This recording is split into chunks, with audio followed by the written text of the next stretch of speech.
Salut les copains, et là vous pouvez le voir, on est au mois de juin, j'ai avancé le temps parce que j'ai recultivé les champs, j'avais récolté l'orge, etc. Mais là je suis en train de recouvrir la vidéo avec la voix sur un autre logiciel parce que quand j'ai tourné la vidéo j'avais oublié d'allumer mon micro. Et là je vous montre en fait que c'est le moment pour vendre le soja, voilà, on est au mois de juin, donc c'est au mois de juin qu'il est le plus haut.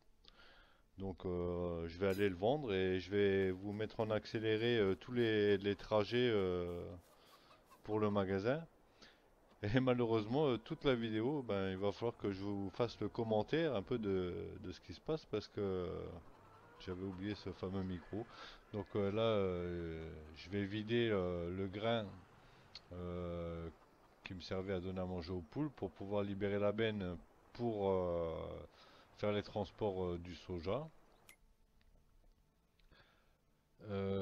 Ici, je vous représente le prix auquel il est vendu à cette période. C'est pour 1000 litres, 194 euros. Voilà. Ce qui devrait nous faire à peu près entre 25 et 30 000 suivant la quantité que j'ai là. Alors, on va voir. Je vais vous montrer la quantité qui est en silo. D'abord, je termine de vider la benne là, de grains. Alors c'est toujours embêtant parce que comme j'ai pas l'ancienne sauvegarde, j'ai sauvegardé par-dessus, du coup c'est pour ça que je suis obligé de recouvrir avec ma voix maintenant et de commenter la vidéo. Bon bah c'est des choses qui arrivent, hein, c'est les aléas, pas le choix de faire avec.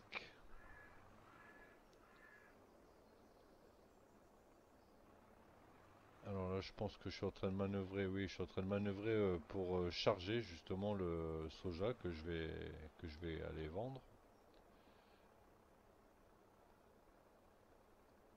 Voilà, là on est prêt pour le chargement.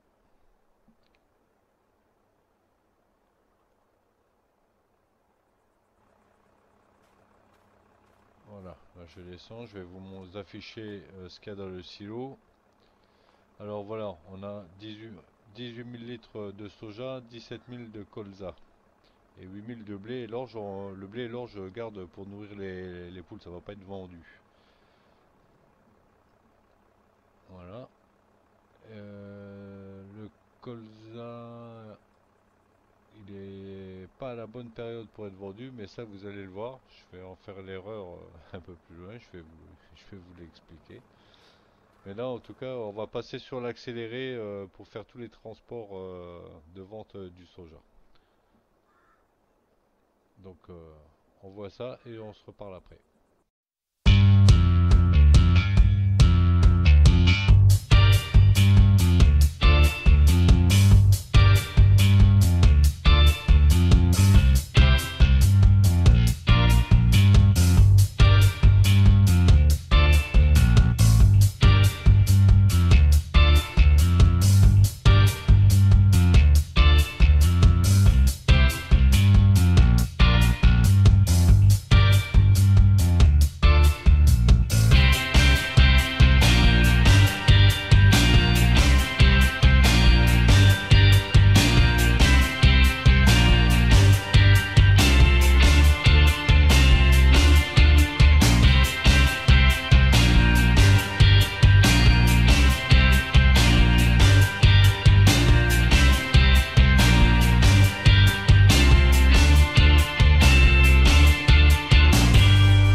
Alors voilà, les transports sont terminés.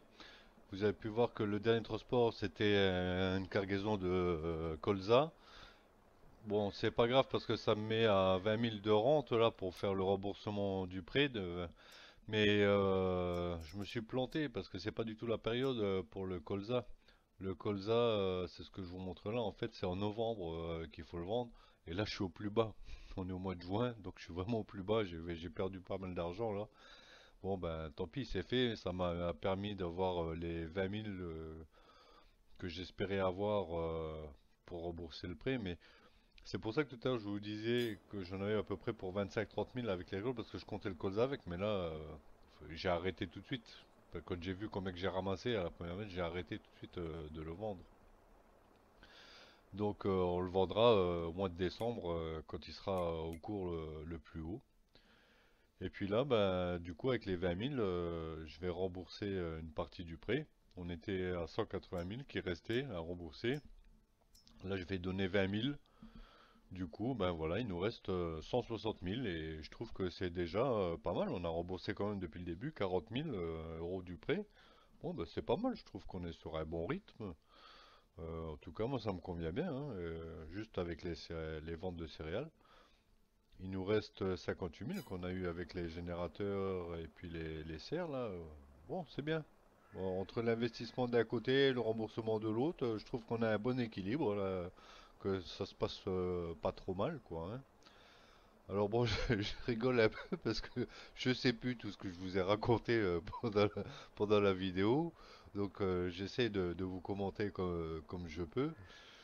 Et là, je sais absolument pas ce que j'étais en train de préparer, mais tout ce qui est sûr, c'est qu'il reste pour ce mois de juin là, à récolter l'orge. Et ça, ça vous sera mis en accéléré, hein. Et là, je me dirige chez les poules parce que j'avais déjà chargé deux palettes d'œufs sur la remorque basse, comme vous pouvez le voir. D'ailleurs, je vais l'atteler pour les emmener à la vente.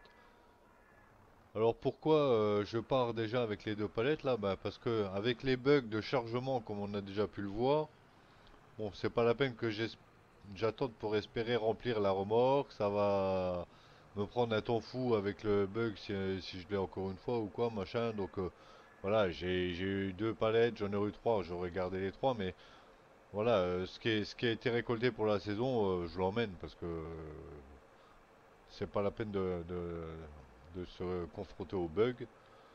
Et puis ça m'évite aussi de faire beaucoup de temps la même chose, hein, entre les trajets, entre le transpalette, etc. Machin. Voilà, le fait d'aller par petites quantités, ça aide à diversifier aussi les choses, ce qui est pas mal. Alors là, apparemment, les œufs, ça paye bien, hein. Vous allez voir quand on va vendre les deux palettes, là, moi, je reste chaque fois surpris. Et les œufs, c'est une belle rente. Ça m'incite vraiment à songer au grand poulailler. J'avais dit que je mettrais un deuxième petit, finalement je l'ai pas fait. Ça m'a pas trop intéressé parce que je me suis dit de toute façon il faut encore acheter les poules, les faire reproduire, etc. Ça va prendre quand même du temps. Je vais pas gagner tellement. Je vois que l'argent il rentre plutôt bien et facilement avec les générateurs et tout ça. Donc je préfère patienter. Voilà, c'est pas la peine que je mette le deuxième poulailler. Alors là, on voit que, ben voilà, hein, ça paye bien hein, les œufs, hein, vous voyez. Voilà, 3500 euros avec deux palettes. Bon, ben, franchement, c'est vraiment bien. C'est vraiment bien. J'ai imaginé quand on aura le grand poulailler avec les 300, je crois que c'est 300 poules dedans, quelque chose comme ça, je sais plus combien. Ouais, imaginez la rente qu'on va avoir avec les œufs, là, ça va être du bonheur, quoi, hein. Et donc voilà, c'est pour ça que j'ai pas voulu mettre le petit parce qu'après en plus quand on revend les choses, bon, on est souvent très souvent perdant. Si j'ai le grand poulet, j'ai pas envie de garder deux petits à côté. Donc c'est pour ça que je l'ai pas mis en place et puis que bah, finalement j'ai le temps, hein, je suis patient. Et quand on voit au rythme où l'argent il rentre maintenant, ces derniers temps, ben, ça va. On garde une partie des céréales pour nourrir les poules. J'en mets un petit peu en stock en silo, comme ça permettra de remplir le silo du grand poulailler. Le soja pour la vente qui sert au remboursement du prêt, bon, si on y va par tranche de 20 000, comme ça, ça devrait pas durer trop longtemps non plus. On va dire sur, allez, à peu près 8 saisons, on devrait avoir fini de rembourser le prêt normalement. Donc ça va, c'est un bon rythme, ça me convient. J'ai la patience pour ne pas chercher à aller plus vite. Ça me va très bien. Donc là, on va passer, on va déposer la remorque là, et puis on va retourner voir sur le menu, parce que justement, je vous disais que j'avais deux priorités, c'était la grange, d'acheter la grange et le grand poulailler, et j'aimerais acheter la grange en premier. En plus là, si on passe un mois, hein, après la récolte de l'orge, je vais pouvoir me l'offrir. Donc là on a 61 000, c'est ça. Si je récolte l'orge, après je peux passer un mois et puis m'offrir. Alors là aussi j'avais fait une petite dépense, c'est ce que je vous montre, hein. J'ai placé la barrière qui justifie de ne pas tomber de la hauteur là, parce que c'est quand même assez haut là où on a posé les générateurs. Puis voilà, ça commence à donner un petit cachet d'habillage. Et les bords pour justifier la solidité de là où on a posé les générateurs et puis décorer un peu là, ben, les bords là je les ai habillés en roche avec un coup de pinceau, ça c'était gratuit par contre. La barrière ça coûte un petit œil quand même, hein. Et encore c'est la moins chère. Donc c'est ce que je vous montrais de pourquoi il y avait une petite baisse des finances là, c'est parce que j'ai installé ça quoi. Voilà. Alors je sais pas ce que vous en pensez du maquillage avec la roche là, mais moi ça m'a plu, ça me convient, ça donne un bloc un peu plus solide là pour là où on a posé tout ça. Et j'ai continué un peu pour garder une petite cohérence quoi. Donc ça commence à devenir sympa, ça commence à me plaire, hein. On commence à dessiner des chemins, mettre des barrières, etc. Donc là, je disais, on va dans le menu pour voir un petit peu, parce que je me rappelais plus les tarifs de la grange par laquelle je voudrais commencer. Donc là, j'ai cafouillé un petit peu. Voilà. On va dans silo normalement. Voilà, je me suis encore trompé. Silo, voilà. Alors la grange fait 63 000. On a 61 000. En décembre, on va vendre le colza qui nous reste. Et puis les générateurs vont refaire leur travail, les serres aussi, du coup on va remonter, du coup là j'ai pas trop de dépenses, le tracteur il est à jour, les machines aussi. Donc je vais pouvoir me permettre d'acheter la grange. Alors je vais vous mettre l'accéléré de la récolte et puis on se retrouve après pour l'achat pour zapper un mois et acheter la grange. A tout de suite.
Et bien voilà, je vous ai remis un accéléré de la récolte de l'orge parce que c'est une nécessité d'être fait avant de pouvoir passer le temps.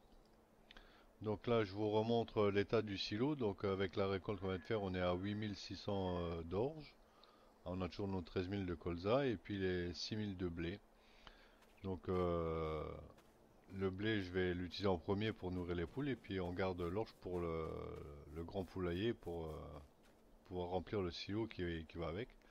Là, le terrain ne me demande toujours pas d'être labouré, donc il y aura juste à passer le culti et puis à semer et puis à plomber. Donc ça, j'ai le temps de le faire le mois prochain. Je vais donc pouvoir passer pour compléter les 61 000 là, pour pouvoir avoir les 63 pour l'achat de la grange, hein.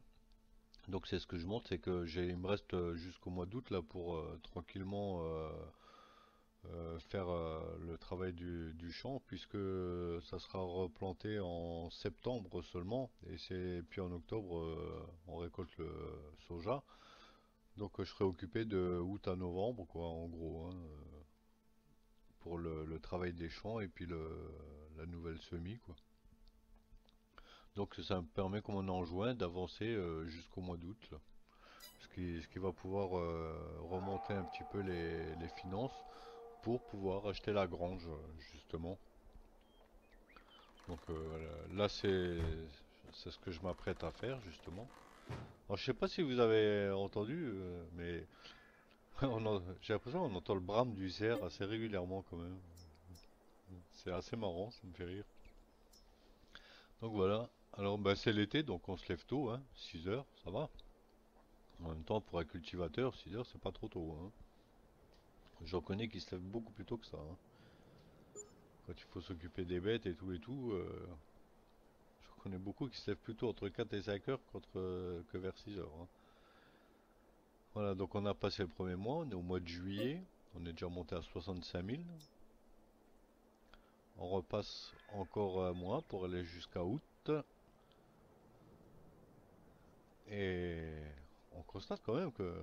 Enfin, moi je constate que j'ai bien fait d'investir dans les générateurs, hein, parce que franchement, quand on voit comme ça m'aide, là, c'est vraiment intéressant, hein, et sans rien faire, quoi. C'est vraiment de l'argent sans rien faire, quoi. Et là, depuis le temps, on peut dire qu'ils sont amortis, hein. Au prix où je les ai payés, un, je l'avais payé 1000 balles, l'autre 7000, les autres 11 000 chacun. Mais quand on voit tout ce que j'ai investi, la somme que j'ai de nouveau, là, je suis à 69 000.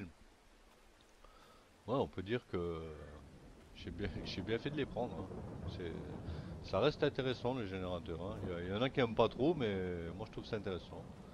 Bon, ben là, pas de chance, hein, on a le droit à l'orage. Bon, en même temps, ça va, il pleut pas tous les 5 minutes non plus. On va faire avec, ça m'empêchera pas de faire ce qu'il y a à faire. Il n'y a pas de récolte là, donc ça va, quoi.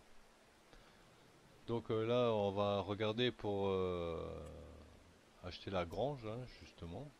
C'est ce que je voulais mettre en premier. De toute façon, pour les grands poulaillers, j'ai pas assez, hein, c'est plus cher le grand poulailler. Je crois qu'on est à 73 000, je crois, ou 79 000, je sais plus, pour le grand poulailler. Donc là, je vais acheter la grange pour la placer en entrée. Donc on va aller chercher la bordure de terrain là-bas. Et là, c'est ma plus grande déception. Vraiment ma plus grande déception, vous voyez. Dès que je recule un peu, la zone commerciale est interdite, paf, donc je peux pas le poser. Et dès que je avance, ben, ça me dit que ça se chevauche, je suppose avec le hangar, là. Peut-être même avec le siège, mais je pense plutôt le hangar. Donc c'est ma grosse déception. Je peux pas la poser, je peux pas l'acheter, c'est emmerdant. Alors je comprends pas que ça me dise que ça se chevauche quand on voit l'espace qu'il y a entre les deux, c'est ralent, c'est frustrant. Alors je suis en train de me dire, j'envisage peut-être d'acheter le terrain, mais non, il m'intéresse pas. En plus, il est en longueur, il est pas en largeur. Voilà, je suis vraiment, vraiment, vraiment hyper déçu.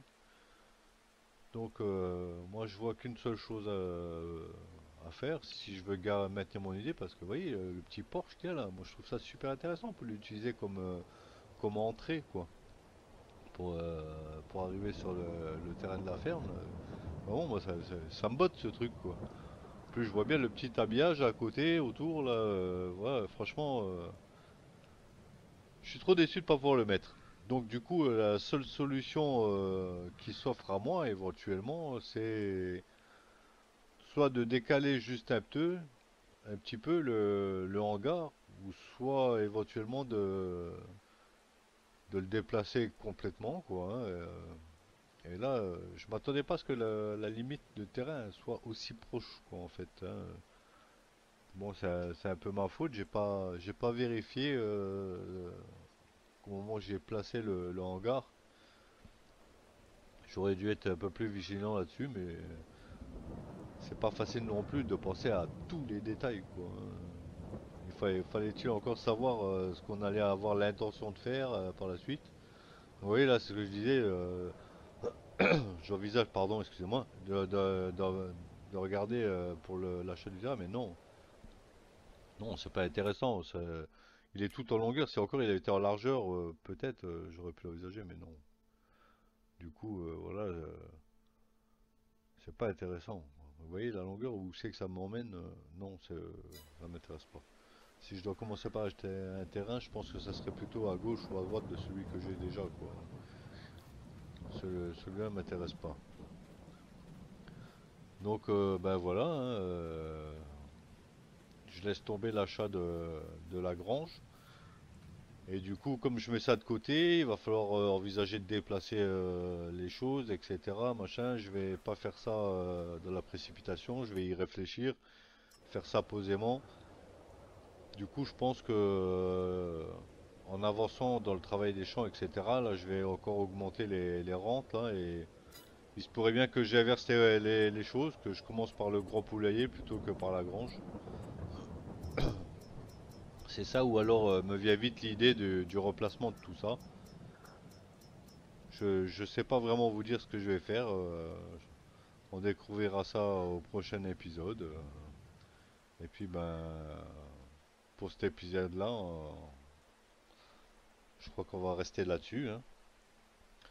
Donc voilà, du coup je vais travailler les champs, faire la prochaine récolte, la prochaine semis, etc. Je vais mettre en silo comme d'habitude. Et puis je vais réfléchir à la suite des opérations et bien sûr au prochain épisode je vous tiens au courant. Donc on en reste là pour aujourd'hui. Et puis ben, ma foi, je vous dis ciao ciao, à la prochaine.